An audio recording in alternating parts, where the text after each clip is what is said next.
So welcome aboard sailing yacht Sula, which is my Hunter 27.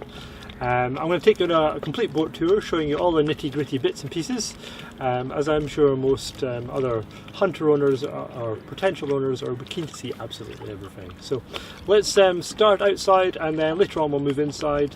We'll show you everything. I've done a lot to the boat since I bought it back in, I think it was May 2018. So maybe this is our third full season out on the water here in Portree. So I say let's grab the camera and show you around.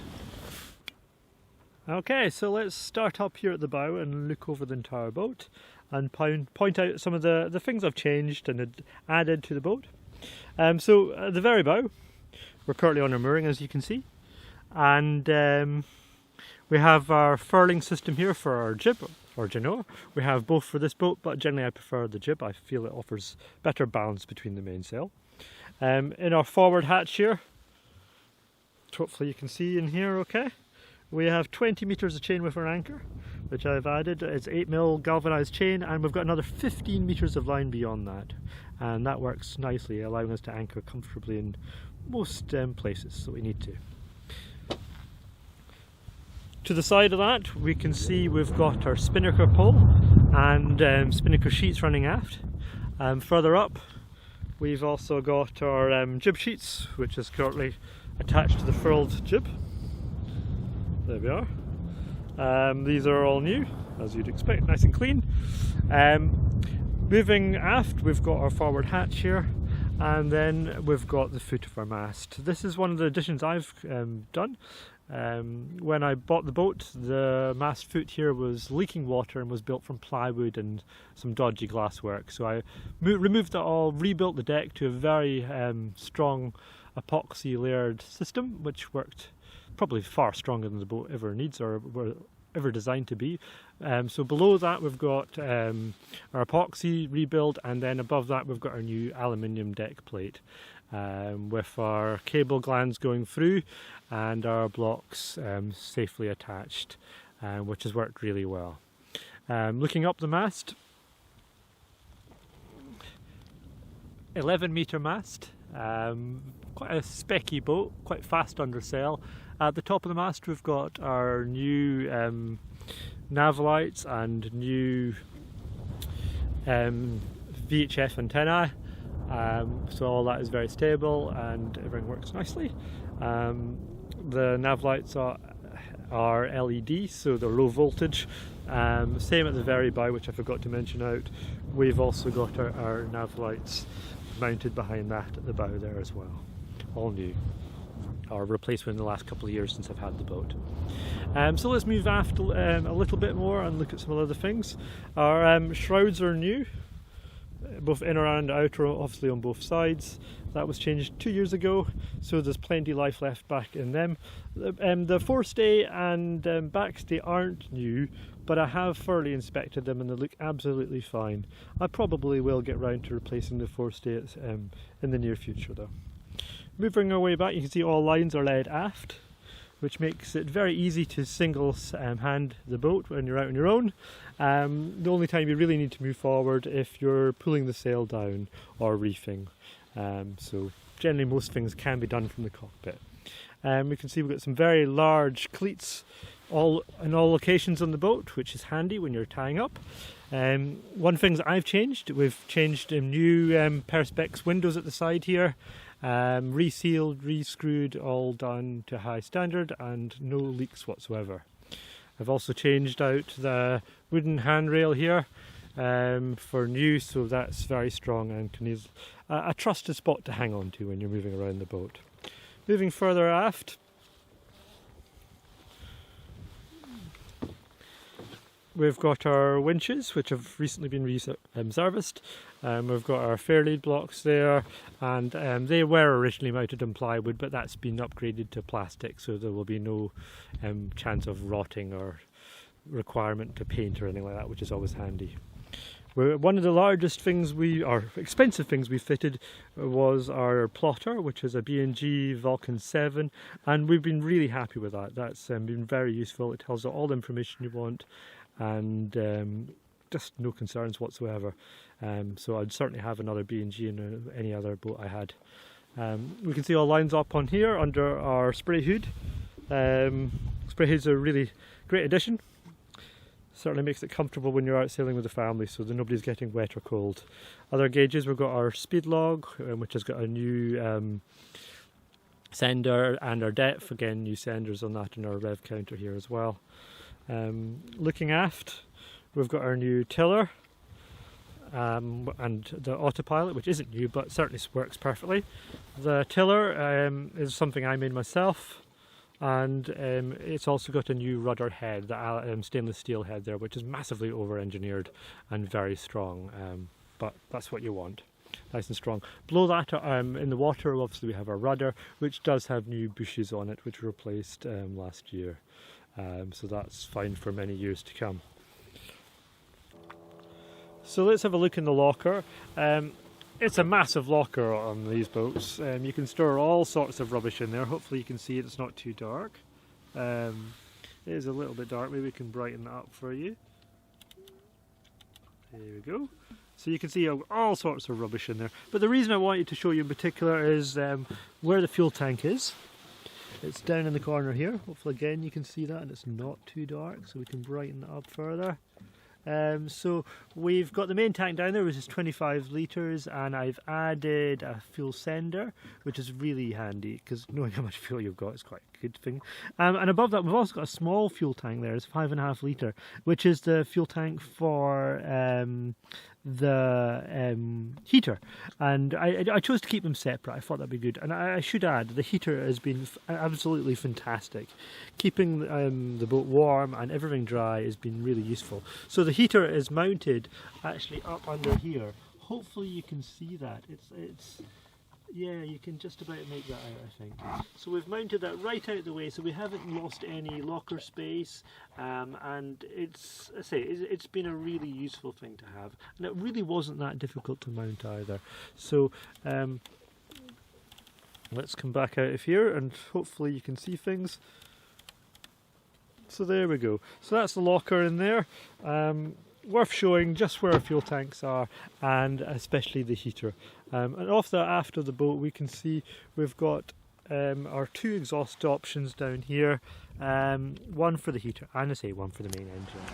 Okay, so let's go below and we'll go down and have a look around and point out some of the things that have been updated and some of the other bits and pieces that are specific to this boat. So as you can see, we've got a relatively open plan design, you could say. There's no forward bulkhead. In our forepeak we have a small sort of sleeping area, which is great for kids, a little bit tight though for adults, but it's fine. All the cushions in here, we've changed all the foam, because when we first got the boat they were certainly showing their age a little bit and a little bit pongy, the classic boat smell you could say. To create a bit more space we've added in this lugan, or however you pronounce it, table, which is actually really handy because it allows you to pull a table out when you want it, rather than having it sitting out in the middle of the boat getting in the way the whole time, which is really handy. Okay. We've done loads in here though. We've stripped out a lot of the headliner. We've either painted it like we can see on the sides here, or replaced it with new foam headliner here. One thing we still haven't done is found a decent way to do the trim around the windows here, but I don't think that's a big job. There we go.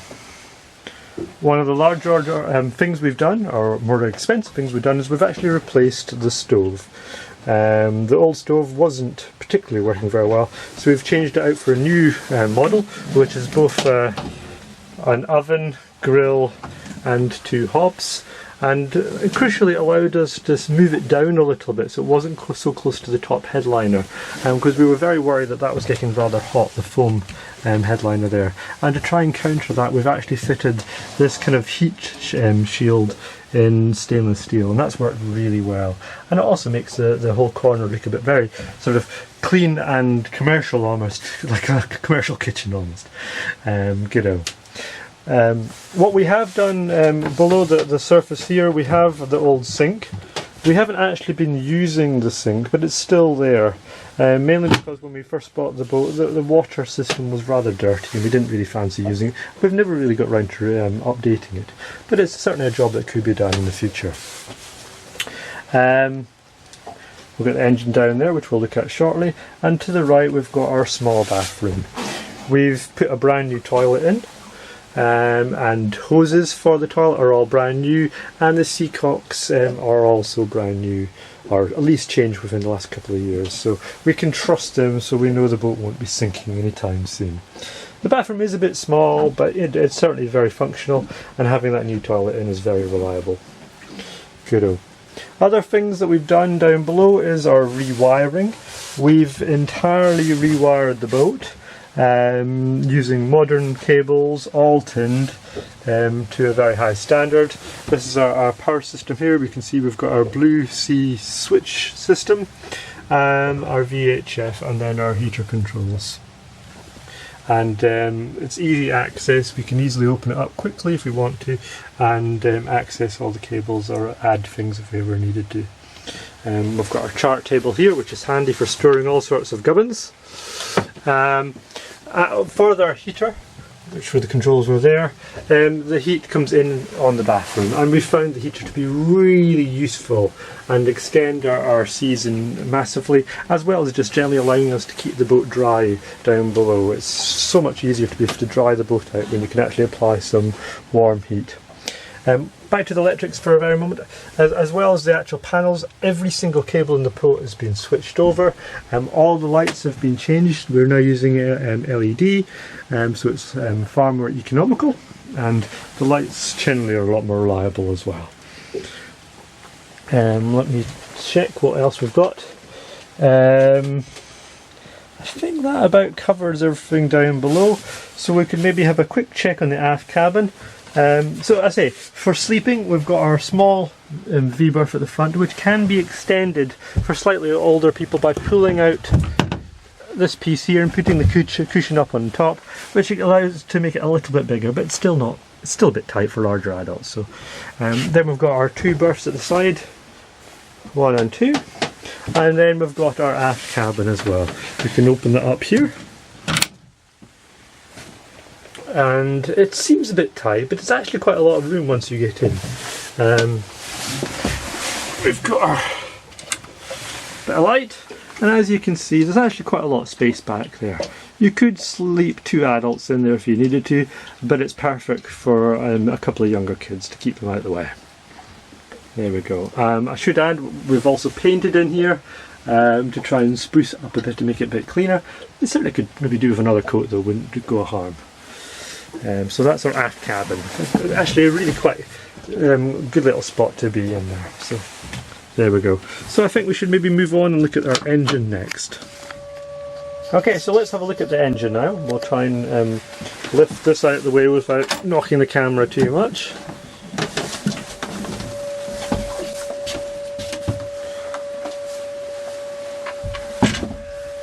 Okay, so it's a Yanmar 1GM10. Which is the standard engine for this boat. We've got a bit of light here to help you see things, so hopefully that helps.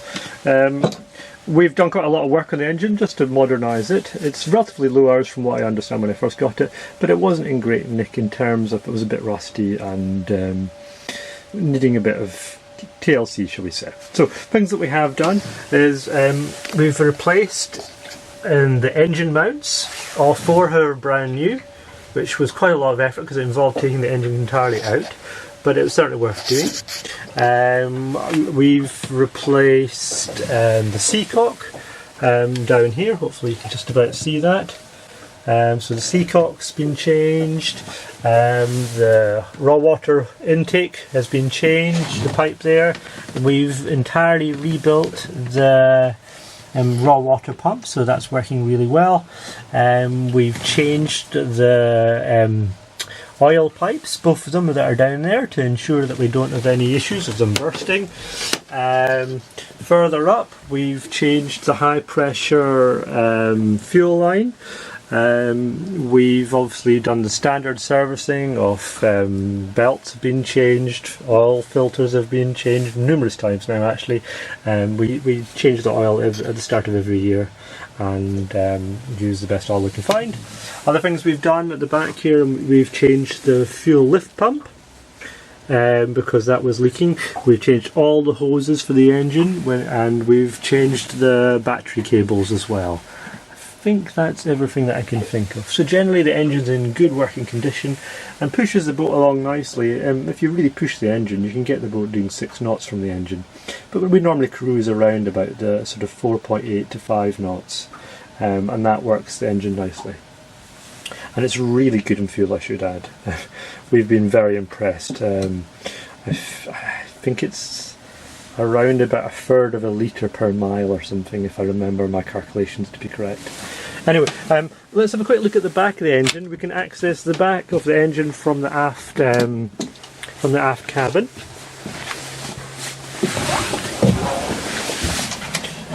We've built a new engine cover, which is the angular thing you're seeing there, and that normally covers the back of the engine here nicely. Things that we've done, I say all the fuel lines are new. We've put a new fuel filter in, which is working really well, there's no signs of water, and we also entirely cleaned out the fuel tank when we were adding the sender, which wasn't there beforehand. We've also added that white cable we can see here. That is the Rev Counter, which is a magnet system off the flywheel. So the engine's looking nice and clean at the back here, and everything as well. So there we go, that's a quick overview of the engine. Directly above the engine on the Hunters we've got our 2 batteries, which are both new. We've got, I think it's a 110 AGM for our house, and I think it's a 95 for our engine start. So we've got a 2 battery system which are both within a year old. That there is our fuse for the house system, so it's fused as it goes off to the house. Main fuse panel over there. It's looking a little bit untidy with some of these cables, but all of these cables are new. I just need to be a bit neater when I'm pinning them out of the way. Good-o. So that's an overview of our engine. So it might be quite nice to see the engine running now. So first off then, let's turn on our seacock. So we've got water for cooling, and then we can move up. We'll switch our battery over to 1, which is our engine battery. We'll turn the ignition on. There we go. And then we can see we've got our fuel gauge here, which is showing us our value, and we've also got the battery voltage for the engine battery. Plenty of fuel at the moment, so it should just be a case of pushing go here. And we can see the engine running nicely. Okay, so let's put our engine cover back on.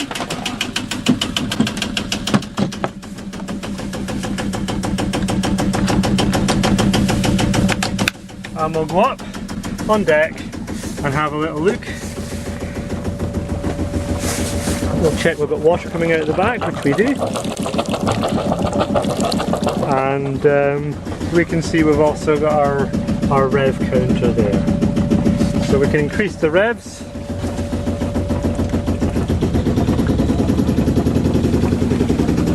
And we can see everything is working nicely.